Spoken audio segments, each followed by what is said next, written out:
Então, dando continuidade ao panorama do Novo Testamento, ainda abordando a primeira carta aos Coríntios, falando do período que vai tratar sobre a igreja ideal, a igreja conforme Paulo pensa ser a melhor igreja, a igreja padronizada, Paulo vai começar a tratar de temas que são tanto quanto complexos para poderem serem citados.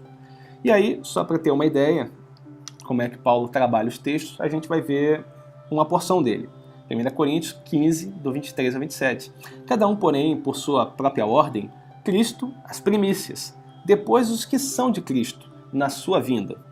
Aqui você encontra Paulo citando as primícias e falando que aqueles que são de Cristo vão ser as primícias de Cristo quando Cristo estiver para vir. Então está falando do encontro de Cristo com os seus nos ares, está falando do arrebatamento. Logo depois ele continua o texto. E então virá o fim, quando ele entregar o reino ao Deus e Pai, quando houver destruído todo o principado, bem como toda potestade e poder. Agora ele está falando dos novos céus e nova terra. Então está falando da entrega de tudo aquilo que foi dado ao Filho, o Filho devolvendo ao Pai.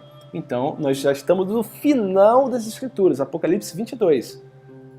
Agora ele vai continuar, porque convém que ele reine, até que haja posto todos os inimigos debaixo dos pés. Agora a gente voltou para o milênio. Então retraiu para o milênio. E agora ele vai falar, e o último inimigo a ser destruído é a morte. E aí Paulo vai chegar e citar o momento antes do fim, antes de iniciar os novos céus e nova terra. Então, o último inimigo vai ser vencido, vai ser a morte, pós a última batalha. Então você vê que a teologia de Paulo é um tanto complexa. Dentro de uma pequena porção, ele falou de assuntos distintos, em ordens diversas, porque não está na ordem cronológica. Ele vai falar do arrebatamento, depois ele vai lá no final falar dos novos céus e nova terra, depois ele vai voltar um pouquinho para falar do milênio, que é pós-tribulação, e depois ele vai chegar e falar da última batalha, antes de iniciar a eternidade, antes de iniciar os últimos versículos da Bíblia.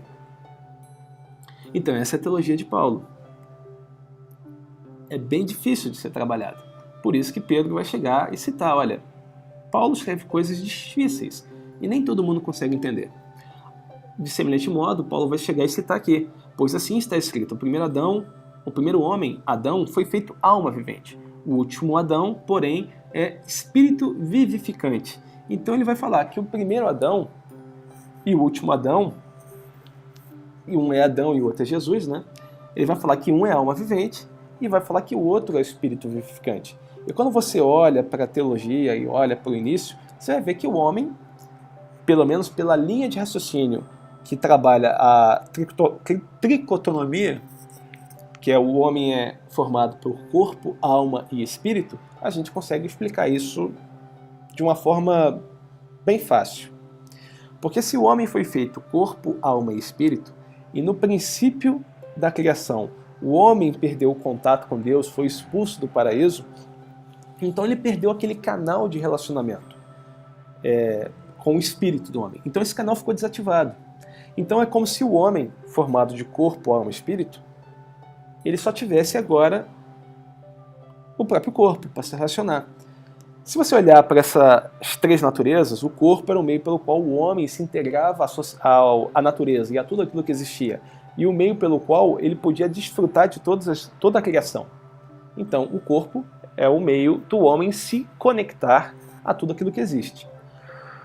A alma é o próprio ser, é o próprio natureza humana, o próprio eu. E o espírito seria o canal de ligação com Deus.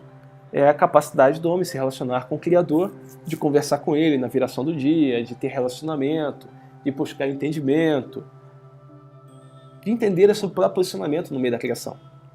Bem, quando o homem peca, esse canal de relacionamento ele vai ficar meio que entupido, a gente pode colocar assim, e o homem vai começar a se guiar somente por aquilo que ele vê, ele enxerga, ele ouve.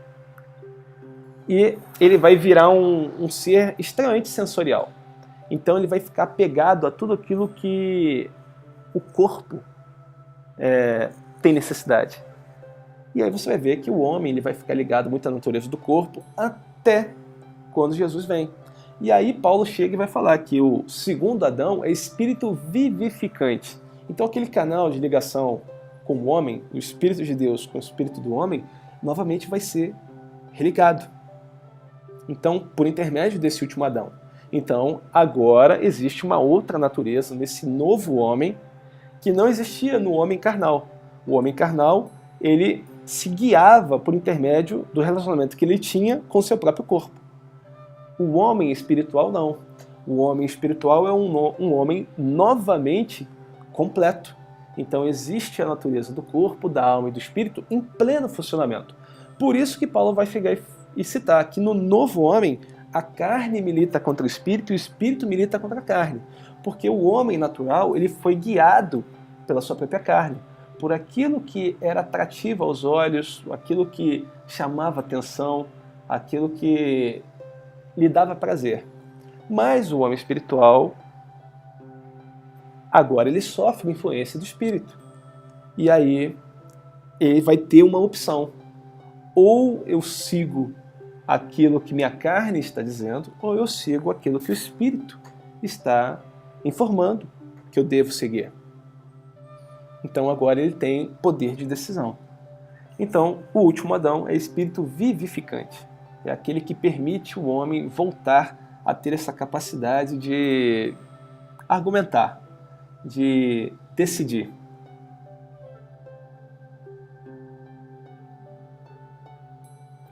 E mais uma coisa que é de difícil entendimento, mas Paulo deixa bem claro: eis que vos digo o mistério, nem todos dormiremos, mas transformados seremos todos, num momento, num abrir e fechar de olhos, ao ressoar da última trombeta. A trombeta soará, e os mortos ressuscitarão incorruptíveis, e nós seremos transformados. E aí a gente fica com algumas perguntas em mente. Que trombeta é essa? É a primeira pergunta que qualquer pessoa que realmente quer uma resposta vai fazer. A segunda é, depois de você identificar que existem trombetas judaicas e trombetas romanas, você vai falar, essa trombeta é uma trombeta judaica ou uma trombeta romana? Porque disso vai depender o entendimento.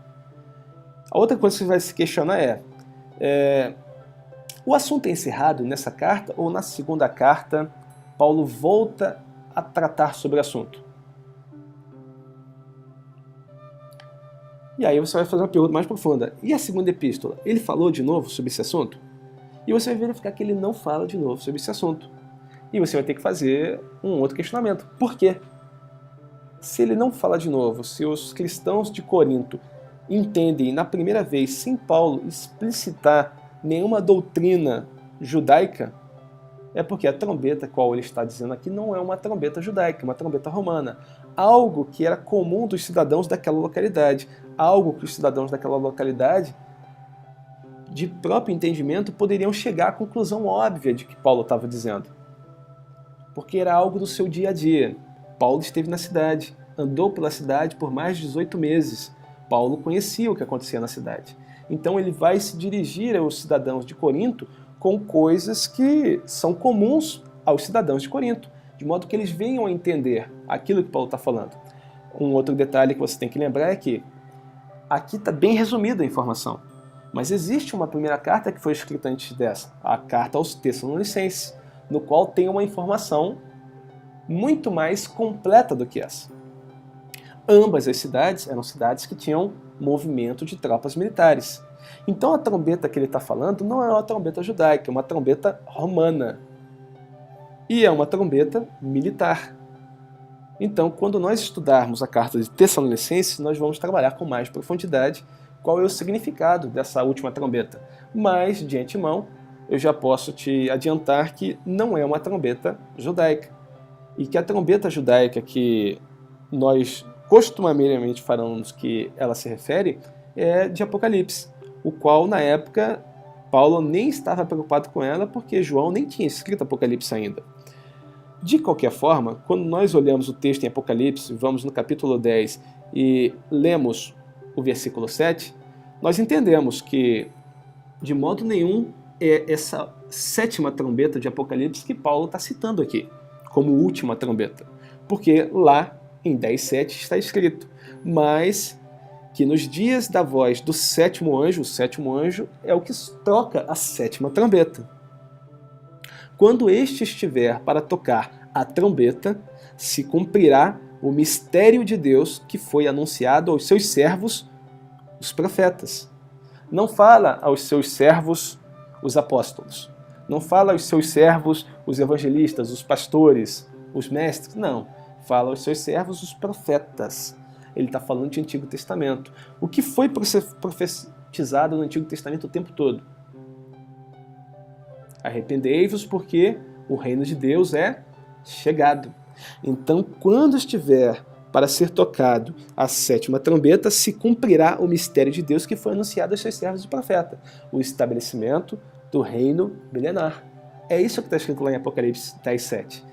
E quando chegarmos em Tessalonicenses, que nós vamos trabalhar essa trombeta, você terá a ideia completa do porquê que essa trombeta está falando de algo completamente distinto do que Apocalipse 10:7 está citando. Quando a gente chega lá, a gente trabalha. E por fim, a gente conclui a carta com essa última mensagem de Paulo. Se alguém não ama o Senhor, seja anátema, maranata. E com isso, Paulo está voltando ao argumento básico lá do início, porque logo no início ele vai pegar esse texto, de maneira que não vos falte nenhum dom, aguardando vós a revelação do nosso Senhor Jesus Cristo. Esse aguardando, o sentido original dele, é aquele que espera ansiosa e pacientemente, que vai implicar num grau de sinceridade e de intensidade de expectativa. Então, quando Paulo conclui a carta, essa primeira carta aos Coríntios, ele vai colocar lá, ó, se alguém não ama, então se alguém não espera ansiosa e pacientemente, se alguém realmente não tem esse grau de sinceridade, intensidade de expectativa pela volta do Senhor, então o que? Seja anátema.